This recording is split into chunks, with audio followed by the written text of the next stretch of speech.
include to train pediatricians we would personally choose to care for our children and loved ones, 100% board pass rate on the American Board of Pediatric certifying exam, to support residents as frontline physicians and also as people with lives outside of medicine, to graduate residents who consistently place in the practice or fellowship of their choice, and to develop lifelong advocates for children in our community and beyond. Our former program director actually started a children's free clinic in our community. It's one of only 2 in the state, and we host that free clinic once a month. I actually trained at the program myself, and I'm happy to see my former program director, Dr. Acosta, on the call as well. My wife and I decided to stay in the area because of the family-centered feel of Temple, Texas. We were both able to raise our children in a affordable cost of living area, and there's many parks and places to go out in the community to enjoy your free time.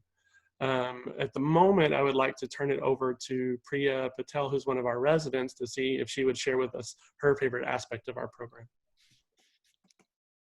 Favorite thing about the program is we're a smaller program, and all of my co-residents have become my family. I've gotten to know them really well, and so I love that about the program. And being a smaller program in a large hospital system is unique in itself, because we're small enough to get to know each other, but have resources of larger programs, since Baylor Scott and White is so proliferative throughout the state. So yeah. We actually have over 420 plus residents and fellows at Baylor Scott and White in general. So you can see that our institution is quite large. I would like to also ask Jenna Wall, she's one of our other residents on the call, to share with us her favorite part of the program. So my favorite part of the program is not something Dr. Hovland mentioned because it would sound braggy, but it's actually the good quality people and the staff there. So our program director, our assistant program directors, our hospitalists, everyone is just really, you can tell they really care about the residents, and I always feel like my opinion's being heard, and I think that's a good quality in a residency. Thank you, Dr. Walls.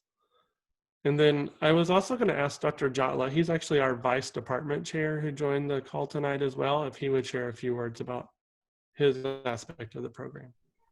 Yeah, good evening, everyone. I was just typing in Twitter that I trained at a small program, very similar to ours, a small children's residency at a large hospital system.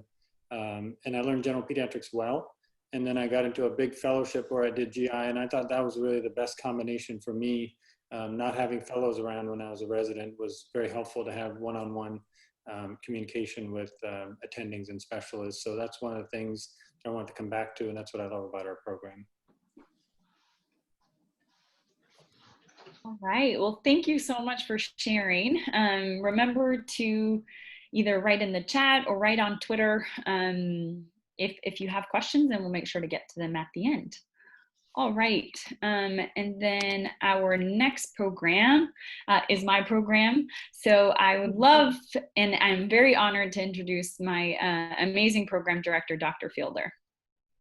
Hi, everyone. I'm Elaine Fielder, and I am absolutely certain that my kids will walk in as soon as I start speaking. So I apologize in advance if they will run in from the park. So I'm Elaine Fielder. I've been the program director now for a little over a year, and have a couple of my APDs on, 3 of our APDs on the call with us. Elisa Acosta, Lanessa Bass, and Andrea Tatum. And it's great to have Victoria Mitra here also on our call. So we are in Houston, Texas, Baylor College of Medicine and Texas Children's. We are the largest pediatric hospital in the nation and the largest pediatric program in the nation with 196 combined residents in the 3 and 4 years of training. We have the most diverse population of patients in the United States and the most rapidly growing city in Houston. It's one of the best cities, if not the best. I am certain it is the best city in the nation. I love Houston. And we strive to have a residency that mirrors this diversity. So that is definitely something that we're looking to to train and recruit diversely in order for us to have the best care for our patients. So we have, being such a large hospital, and we are actually ranked 4th. We were tied for 3rd last year. We are 4th now in U.S. News and World Report. It is something that we do hold, you know, with I want to say pride, but I don't want to use the word pride. I think we are honored and very grateful to have that label, but we try to strive to do our best to maintain the level of care that we provide our patients. We have a variety of pathologies. We offer every subspecialty of fellowship, and we have quite a few physicians in our department, over 1,400 physicians in the Department of Pediatrics. So again, it's a very large program. If you're looking for a program that offers every subspecialty and has that diversity that we offer, this is the place to be.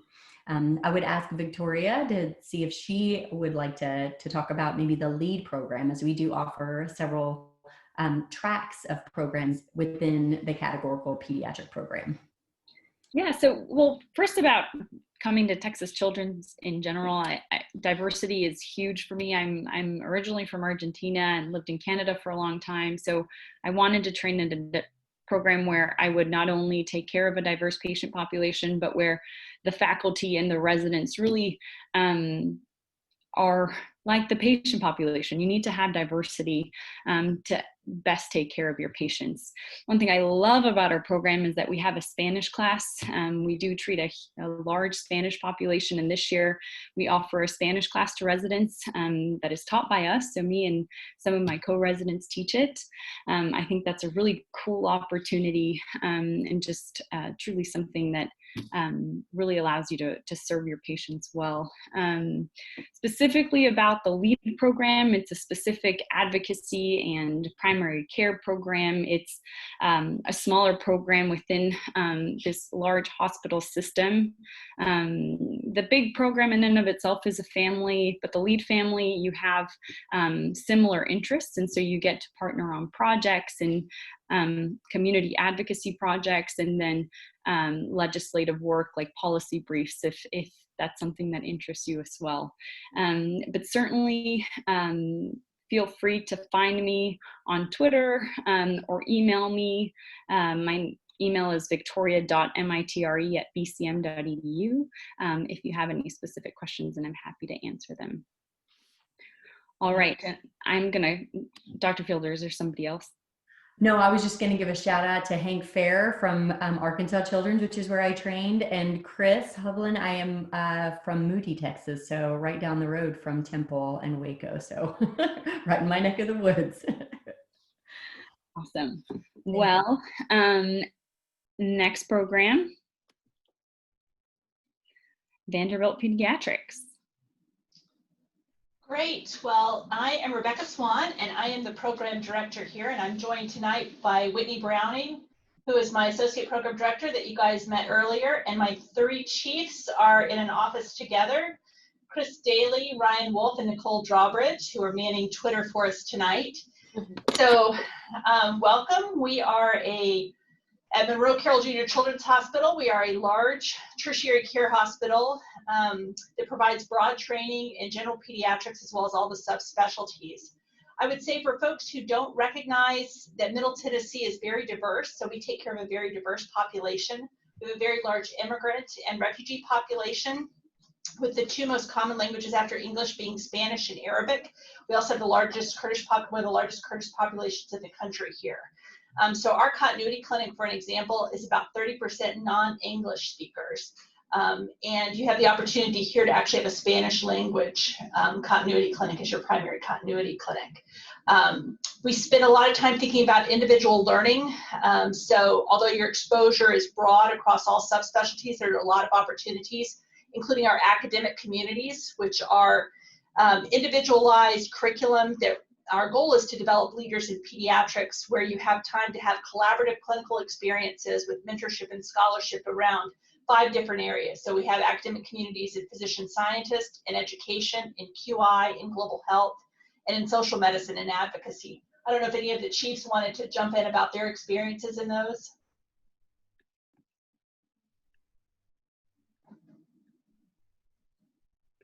Yeah, I think a few of us participated in those. I was in the global health academic community, which is great. I got to go do a rotation in rural Mozambique last year. We do a lot of different activities as well with global health in the community with our immigrant population. I myself was part of the Spanish language clinic. And one of the things I love about Vanderbilt is that we do have a lot of different diverse opportunities here. The city of Nashville, even though it's in central Tennessee, which you might not think is a diverse city, has a lot of really cool different populations, and it's a really great place to be able to meet a lot of people from different cultures. So for global health in particular, it was a great place for me to train and have opportunities. Great. One of the other things that I would mention as well is we spend a lot of time thinking about diversity and equity and inclusion, not only as it pertains to our patients and our families and our community, but also within our program and our institution, recognizing that we have to think about our own biases and how we address those, but also thinking about sort of how that looks in terms of systemic barriers, structural inequities. And obviously that's a work in progress, but that starts off with things like thinking about a curriculum around that, around advocacy. So all of our residents actually do an advocacy rotation, which is a dedicated block that we actually think about, where residents actually go out into the community to understand the partnerships that we have in the community and how we can intersect with them to actually think about collaborative work and what that looks like. And so all of our residents actually do that as well. We also do things like encouraging right now all of our folks to register. So we all are wearing badge buddies to make sure people are registering to vote and that they know about voting and how they can actually easily sign up to vote. And so do those kind of projects, because as we all know, being a pediatrician means being an advocate for children and what that looks like.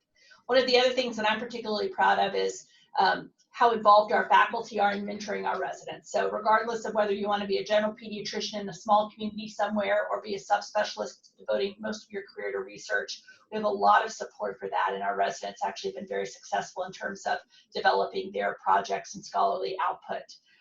We were very successful last year. Sadly, a lot of those presentations were in the virtual space, but we've certainly been very successful with that. On the infographic, you can see we have a 24 categorical pediatric residents per year. We also have a med peds program here, as well as a child neurology and a combined peds genetics program as well. I will ask Whitney Browning if she had anything in addition to mention as our associate program director. No, I think that is great. And it was a great summary. And I think the academic communities are one of our highlights. I know Chris talked about the global health one. Ryan, the chief, or one of our chiefs, did the quality improvement, and Nicole did education, I believe. And so you can really gain a lot of skills outside of the clinical outside of clinical pediatrics, which is nice to kind of set you up for fellowship or your future career. I trained here, and I can just say that I never left, so clearly I liked it. It's a great place to train and live, and I'm very grateful for the time that I've had here and excited for years to come. Great. Thanks, you guys. Thanks. All right. All right. Dr. Farrar. I'm Hank Farrar at University of Arkansas and Arkansas Children's Hospital, and Preston Pugh, one of our chiefs, is here tonight too. I think the thing that recommends us the most is that we trained Elaine Fielder and Lanessa Bass, who are on this this call tonight, and they represent us well. I enjoyed working with them Lanessa for several years before she went back to Baylor. But Arkansas is a small state with a big hospital. So we are typically, last time I looked, we were like 12th in the country as far as the size of our hospital and total beds, but they rearrange those numbers ever so often, so I'm not sure where we are now. But we have a large hospital, and it's because everything in the state comes to us. And the hospital has done a very good job of getting the people in Arkansas to know that if their kid needs to be admitted, they say they want to go to Arkansas Children's. And so we get children from 2 to 3 hours away very routinely to come here. And so as a result, we get to see a really broad mix of patients. And you've heard that over and over again. This is, if there's one thing about the Southeast region, it's diversity of patients, and we've got that too.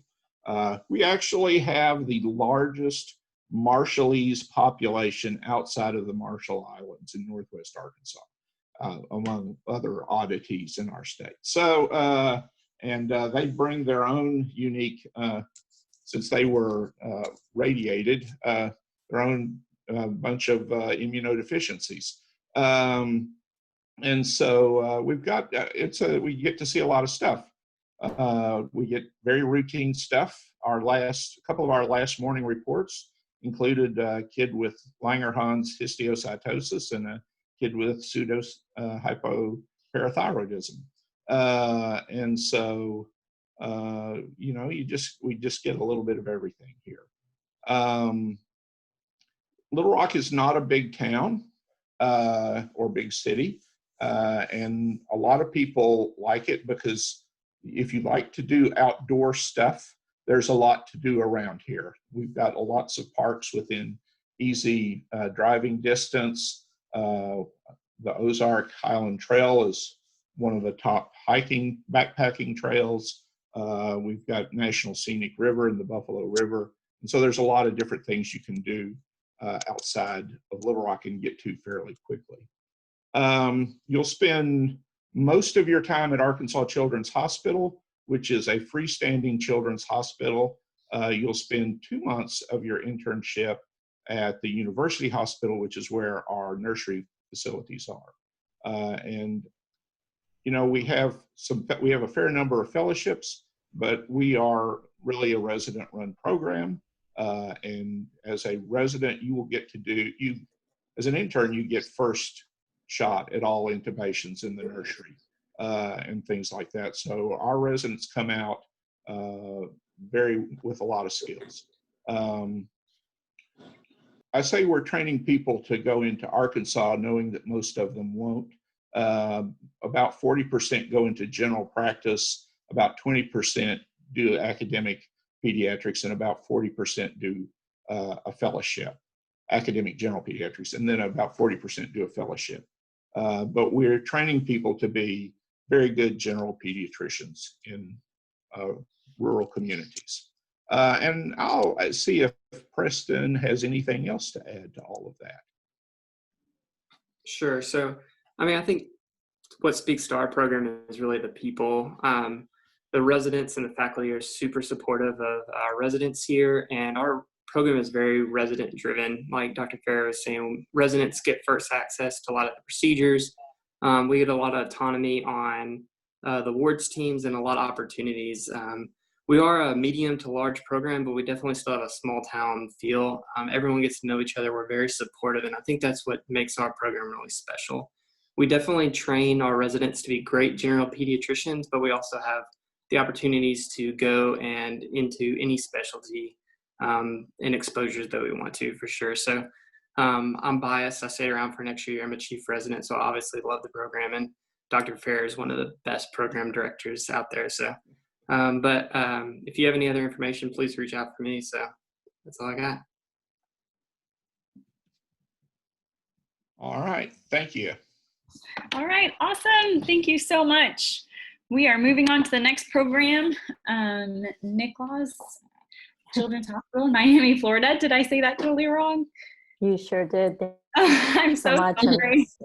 No, thank you. And it's a pleasure being here tonight and getting the opportunity to do this. Thank you for organizing it. So my name is Beatriz Canilda Sautu, and I'm the program director at Nicklaus Children's Hospital, formerly Miami Children's Hospital, and the name would have given away where we are, but now that we've changed to Nicklaus, and we like to point out that we're in Miami, Florida. I have with me tonight also two of our third-year residents, Melanie Suarez and Lauren Chiroga. They're going to be our incoming chief residents, so I'll let them have a few words at the end. And as you can see in our infographic, and there's a lot of information there, but we are South Florida's only freestanding children's hospital. Our institution is a 309-bed non-for-profit institution. We have a level 1 trauma center and a level 3 NICU, and over 40+ pediatric subspecialties there. So a really wide array of exposure that you're going to get in our hospital.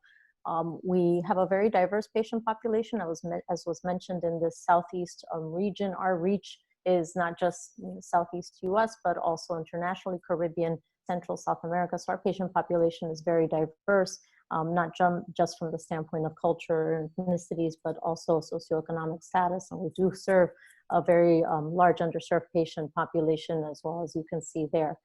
With the exposure that we get in the hospital and the volume that we see in the hospital, we really, what that guarantees our residents is that they are going to have the opportunity to see not just bread and butter pediatrics, but even exotic, rare diagnostic challenges and everything from primary care to complex ICU care.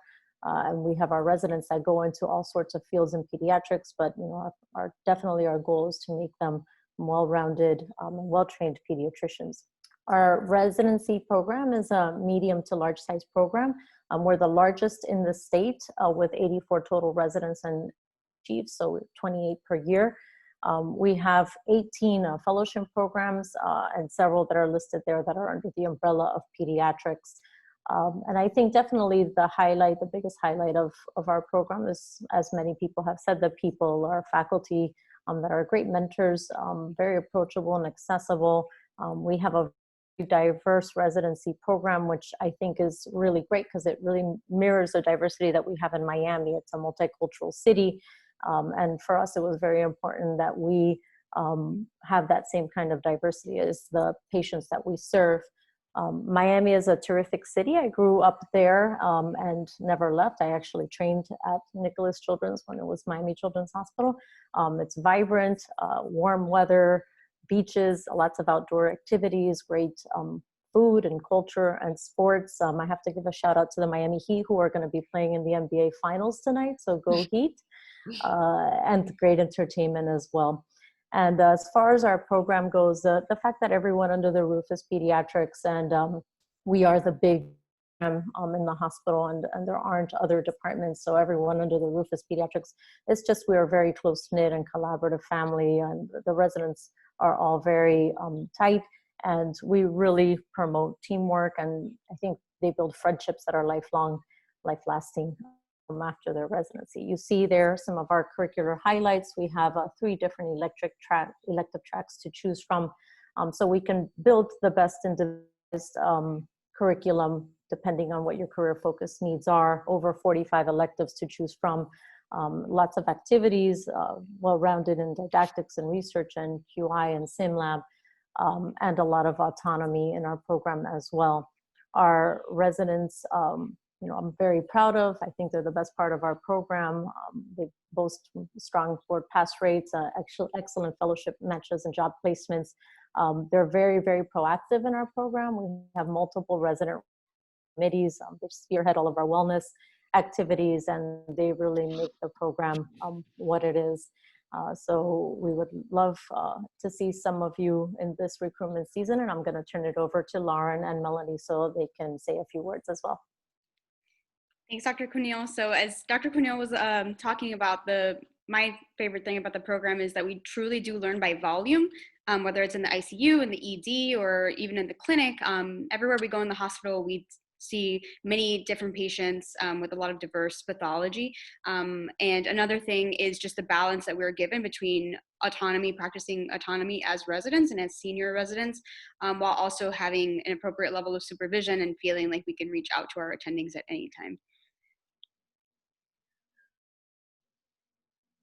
Thanks, Lauren. So if I can say just a quick thing real quick. Oh, sorry.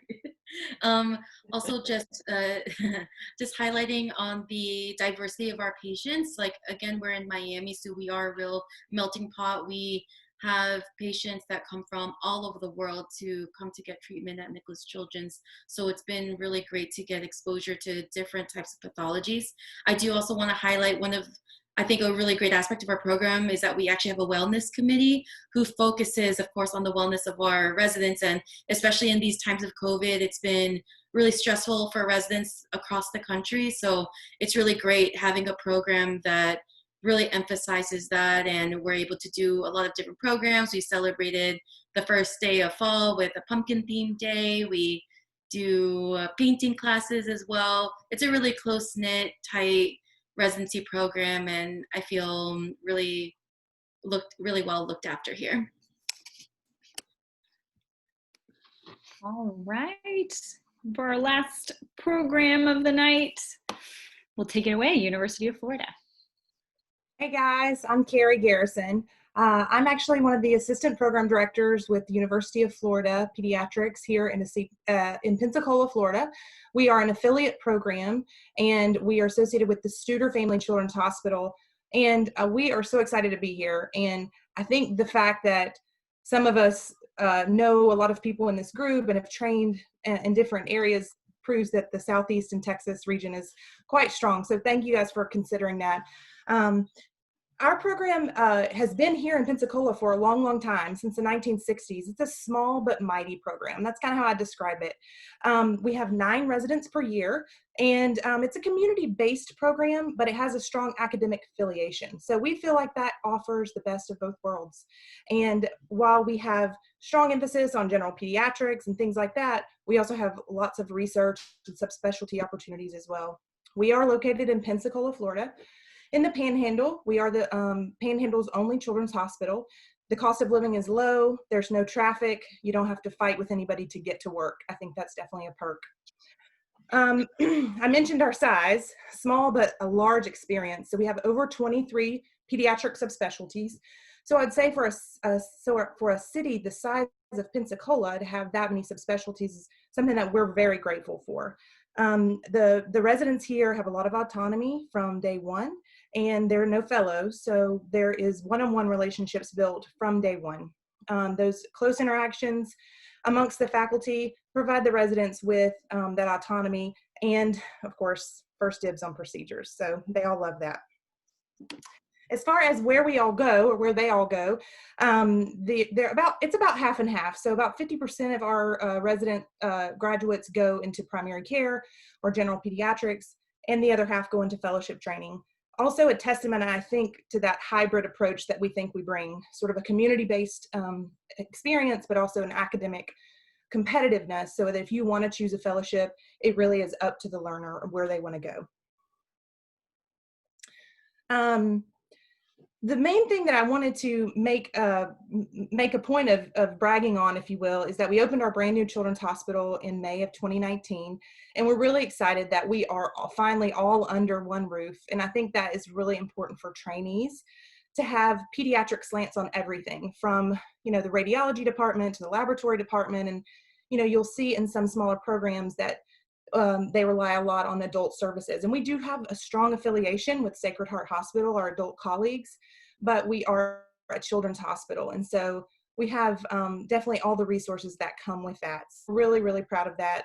Our PICU is moving there in January, and we'll have all new pediatric operating rooms under one roof in January as well. So everyone's going to be in one spot, and we're super, super excited about that. Today, I'm going to let the residents speak for the rest of the time. We have Anna Kurta and Michelle Emmett, and then our chief resident, Evan Spiridakis, and I think they might be able to tell you from their perspective what their favorite things are.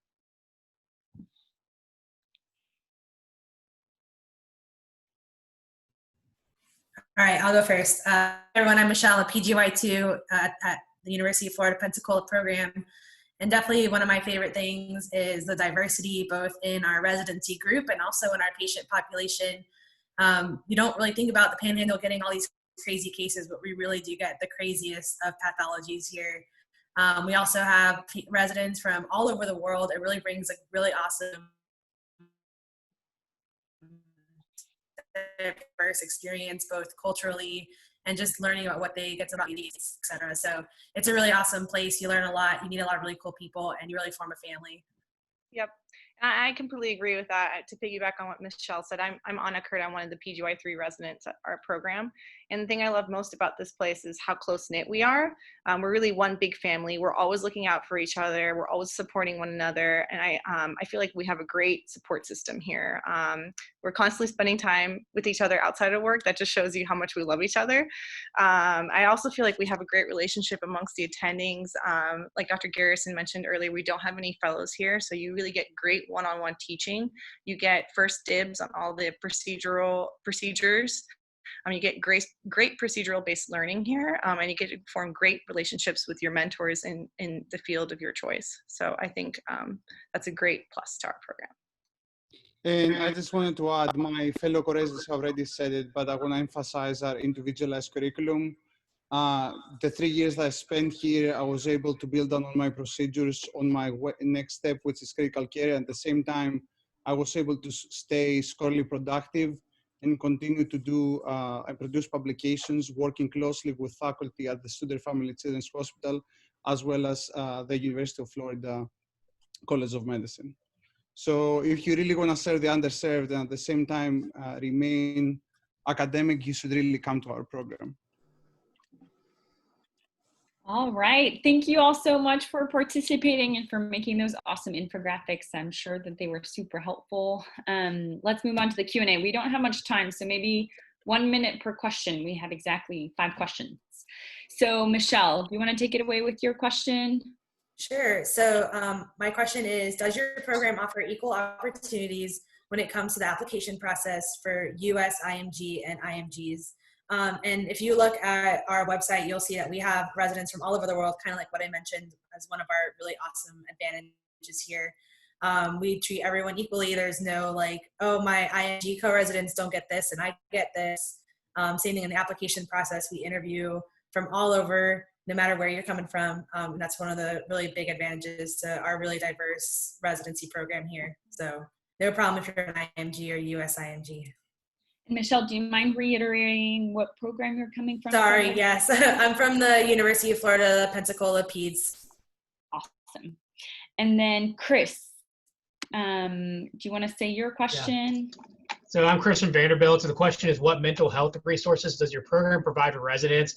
So I think you'll find that every program, the leadership's going to be incredibly supportive and really check in with your mentors and your program director and upper levels on the mental health of you as an intern coming in. What we do specifically is Vanderbilt as a whole has an employee assistance program that offers a free of charge counseling, therapy, and mental health support for residents. I've used it myself. It is a really fantastic option for people that are struggling or just need someone to talk to, because residency is hard. And you'll find that wellness is really important. We have a dedicated wellness committee that's resident run. We plan a lot of really fun social events and do other things to prevent burnout. So I think every program you're going to find supports resident wellness, but every program is going to be a little different about how they do that. So it's really important wherever you go just to ask. Perfect. Anna Kurda? Yep, that's me. So for my question, it says, for residents, what factor made you choose your program? What do you enjoy most about living there? And what do you do for fun? I'm from the UF Pensacola program. So I kind of touched about it a little earlier about what factor made me choose this program. I loved how much autonomy the residents have here. I love the fact that we weren't competing for any procedures, any, relationships with attendings. I love the fact that we get to work so closely with the attendings and get to learn a lot from them. And I loved how much of a family we were. And then the next part of the question says, what do you enjoy the most about living here? So Dr. Garrison did mention we are part of the Florida Panhandle, which is known for its beaches. We have some of the most beautiful beaches in the world here. And so what I like to do for fun is I like to go to the beach. And it's awesome because our hospital is only 15 minutes away from the beach, and it goes on for miles and miles and miles, and there's just nobody but you at the beach. So it's very relaxing after a stressful day just to dip your toes in the sand and kind of just relax next to the water and watch the sunset. And that's what I do for fun. I like to go to the beach. Awesome.